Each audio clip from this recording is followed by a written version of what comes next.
नमस्कार दोस्तों, स्वागत है आप सभी का मेरे YouTube चैनल में। माँ भगवती दुर्गा की कृपा सदैव आप पर और आपके समस्त परिवार पर बनी रहे। दोस्तों, आज की वीडियो में मैं आपसे बात करने वाली हूँ जया एकादशी के बारे में। जया एकादशी जो कि माघ महीने में शुक्ल पक्ष में आती है। शास्त्रों में इस प्रकार का वर्णन आता है कि जया एकादशी का व्रत धारण करने से पितरों को कोयोनि से मुक्ति मिल जाती है। पितर कोयोनि को त्याग कर स्वर्ग में चले जाते हैं। इसके प्रभाव से पितृपक्ष के 10 पीढ़ियां और मातृपक्ष की भी 10 पीढ़ियों को मोक्ष की प्राप्ति मिलती है। मतलब जो भक्त व्रत धारण करते हैं उनके पिता के पक्ष से भी 10 पीढ़ियां और माता के पक्ष से भी 10 पीढ़ियां स्वर्ग को चली जाती हैं। पितरों की आत्मा को तृप्ति मिल जाती है, पितरों को मोक्ष की प्राप्ति हो जाती है। तो इसलिए जया एकादशी को बहुत श्रेष्ठ माना जाता है। इसके अलावा जो भक्त व्रत धारण करते हैं उन्हें समस्त प्रकार के कायिक, वाचिक, मानसिक पाप कर्मों से मुक्ति मिल जाती है। अनंत गुना पुण्य फल की प्राप्ति हो जाती है, क्योंकि इस व्रत को धारण करने से भगवान श्री हरि विष्णु की तो असीम कृपा प्राप्त होती ही है। इसके साथ ही पितरों से भी असीम कृपा प्राप्त हो जाती है। इसलिए जया एकादशी का व्रत शास्त्रों में अत्यंत श्रेष्ठ माना जाता है। जया एकादशी के व्रत में भगवान विष्णु के माधव रूप की पूजा की जाती है और पुराणों में कहा गया है कि जया एकादशी का व्रत करने से हर कार्य में सफलता मिलती है, हर कार्य में विजय की प्राप्ति होती है। तो सबसे पहले जानते हैं कि जया एकादशी की तिथि कब प्रारंभ हो रही है, कब समाप्त हो रही है और कब धारण करना है, कब पारण करना है। देखिए, एकादशी की तिथि प्रारंभ हो रही है 7 फरवरी को रात्रि में 9:26 पर और समाप्त हो रही है 8 फरवरी को, 8 फरवरी 2025 को रात्रि 8:15 पर।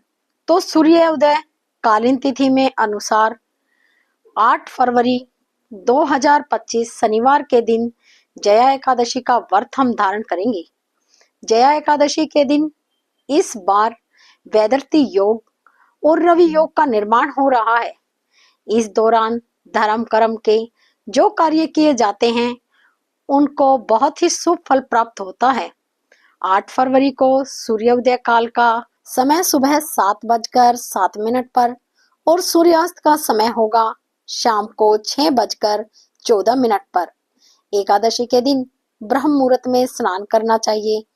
तो ब्रह्म मुहूर्त का समय आपको प्राप्त हो रहा है सुबह 4:30 से सुबह 5:45 तक। 8 फरवरी को अमृत काल का समय आपको प्राप्त हो रहा है सुबह 9:30 से सुबह 11:03 तक। तो अमृत काल का समय जैसे कि आपको नाम से ही पता चल रहा है कि समय में किसी भी प्रकार का आप कार्य करते हैं तो उसमें आपको सफलता मिलती है। अगर कोई भी धार्मिक कार्य हम करते हैं, जैसे कि मंत्र जप करते हैं, पूजा पाठ इत्यादि करते हैं, तो उसका फल जन्म जन्मांतर तक प्राप्त होता है। इसलिए इस काल को अमृत काल कहा गया है, क्योंकि इस समय में किए गए कार्य अमृत के समान फल देने वाले होते हैं। बात करें अभिजीत मुहूर्त की, तो अभिजीत मुहूर्त को का समय आपको 8 फरवरी को प्राप्त हो रहा है दोपहर में 12:18 से दोपहर में 1:03 तक। अभिजीत मुहूर्त भगवान श्री हरि विष्णु को अत्यंत प्रिय है।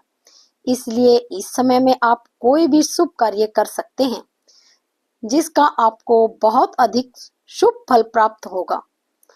अब एक ऐसा समय जिस समय में आपको कोई भी शुभ कार्य नहीं करना,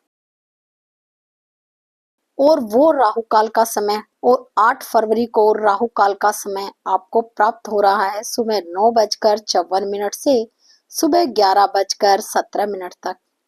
इस समय में आपको कोई भी शुभ कार्य प्रारंभ नहीं करना चाहिए, लेकिन अगर आप पहले से कर रहे हैं तो बिल्कुल कर सकते हैं, कोई समस्या नहीं। एकादशी का व्रत अगर आप धारण करते हैं तो 10वीं तिथि के दिन से ही आपके नियम प्रारंभ हो जाते हैं। 10वीं तिथि के दिन शुद्ध और सात्विक भोजन करना चाहिए। लहसुन, प्याज, मांस, मदिरा का त्याग करना चाहिए। ब्रह्मचर्य का पालन करना चाहिए और रात्रि में भोजन नहीं करना चाहिए। फिर एकादशी के दिन ब्रह्म मुहूर्त में उठकर और नित्य कर्मों से निर्वृत्त होकर स्नान करके भगवान सूर्यदेव को जल देकर और भगवान श्री कृष्ण के सामने शुद्ध घी का दीपक जलाकर अपने व्रत का संकल्प लेकर व्रत प्रारंभ करना चाहिए। विधि विधान से भगवान श्री कृष्ण की पूजा करनी चाहिए और दिन भर भगवान श्री कृष्ण के नाम का मंत्र का स्मरण करना चाहिए। दिन में फलाहार कर सकते हैं, रात्रि में जागरण करना चाहिए। जितना भी आपसे हो सके एक अखंड दीपक एकादशी की रात्रि में प्रज्वलित करना चाहिए। फिर द्वादशी तिथि के दिन प्रातःकाल जल्दी उठकर स्नान करके भगवान श्री कृष्ण की पूजा करने के बाद दान की सामग्री निकालकर या फिर ब्राह्मण को घर बुलाकर भोजन कराने के बाद आप स्वयं भी शुद्ध और सात्विक भोजन खाकर अपना व्रत खोल सकते हैं। तो 10वीं से द्वादशी तक का नियम होता है। इन नियमों का पालन अगर आप करते हैं तो एकादशी का व्रत का संपूर्ण फल आपको प्राप्त होता है। तो बात करें व्रत के पारण के शुभ मुहूर्त के बारे में, तो द्वादशी तिथि में हम व्रत का पारण करते हैं और द्वादशी तिथि प्रारंभ हो रही है 8 फरवरी की रात्रि में 8:16 पर और द्वादशी तिथि का समापन होगा 9 फरवरी को शाम को 7:25 पर।